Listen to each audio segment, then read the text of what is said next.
Hello everyone, আসসালামু আলাইকুম। Welcome back to my channel cooking fusion Bangla.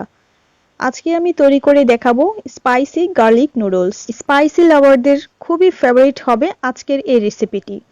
আমি যেভাবে তৈরি করেছি এভাবে যদি তৈরি করেন খেতে অসম্ভব ভালো লাগবে।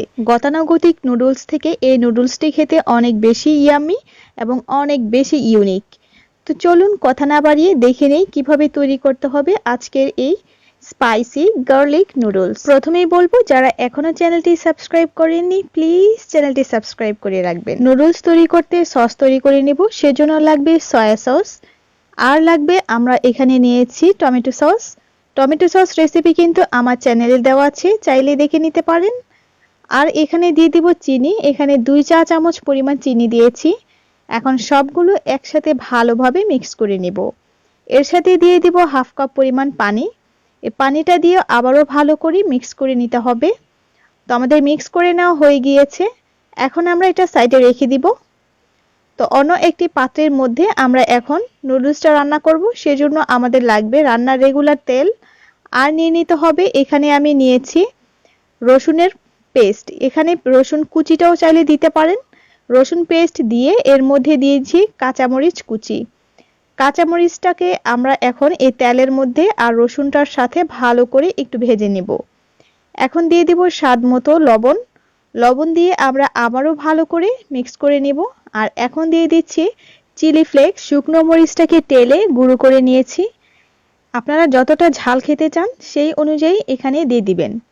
এটা আসলে অনেকটা রামেন নুডলসের মতোই, তবে এখানে ঝালের পরিমাণটা আপনারা আপনাদের পছন্দ মতো বাড়িয়ে কমিয়ে নিতে পারবেন। প্রথমে যে সসটা তৈরি করেছি সেটা এর মধ্যে ঢেলে দিতে হবে, দিয়ে ভালো করে একটু নেড়েচেড়ে রান্না করে নেব। আমি এটাকে 5 মিনিটের মতো রান্না করে নিয়েছি। এখন দিয়ে দিচ্ছি নুডলস মশলা। নুডলসের মশলা এখানে আমি 2 প্যাকেট দিয়েছি। এখন এটাকে নেড়েচেড়ে আমি প্রায় 2 মিনিটের মতো একটু রান্না করে নিয়েছি। আর অন্যদিকে নুডলসগুলোকে আমি সিদ্ধ করে একটু পানি ঝরিয়ে সামান্য একটু রান্নার রেগুলার তেল দিয়ে মাখিয়ে রেখেছি। এতে করে নুডলসগুলো খুব ঝরঝরে হবে, একটা আরেকটার গায়ে গায়ে লেগে যাবে না। এভাবে আপনারা নুডলস কিন্তু সিদ্ধ করে রেখে দিতে পারেন, যখন খুশি তখন আপনারা এটাকে রান্না করে খেতে পারেন। তবে অবশ্যই এই নুডলসটাকে ফ্রিজে একটা এয়ারটাইট বক্সে রেখে দিতে হবে। এখন আমরা এর মধ্যে নুডলসগুলো দিয়ে দিব, দিয়ে খুব ভালোভাবে নেড়েচেড়ে নেব।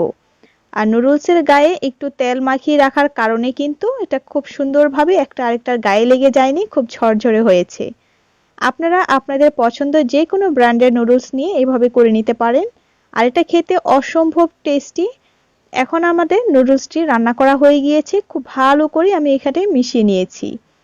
এখন সার্ভ করে নিচ্ছি আর উপর থেকে কিছুটা সাদা তিল দিয়ে দিচ্ছি। এটা দেখতে ভালো লাগে, আমার কাছে এটা খেতেও ভালো লাগে। তো আমার আজকের রেসিপিটি যদি আপনাদের ভালো লেগে থাকে আপনাদের কাছে একটি সাবস্ক্রাইব আশা করছি। আর পাশে থাকা বেল আইকনটি বাজিয়ে দিবেন, তাহলে নোটিফিকেশনগুলো আপনাদের কাছে চলে যাবে। পরবর্তী রান্নার রেসিপি দেখার আমন্ত্রণ জানিয়ে আজকের মতো এখানেই শেষ করছি। আল্লাহ হাফেজ।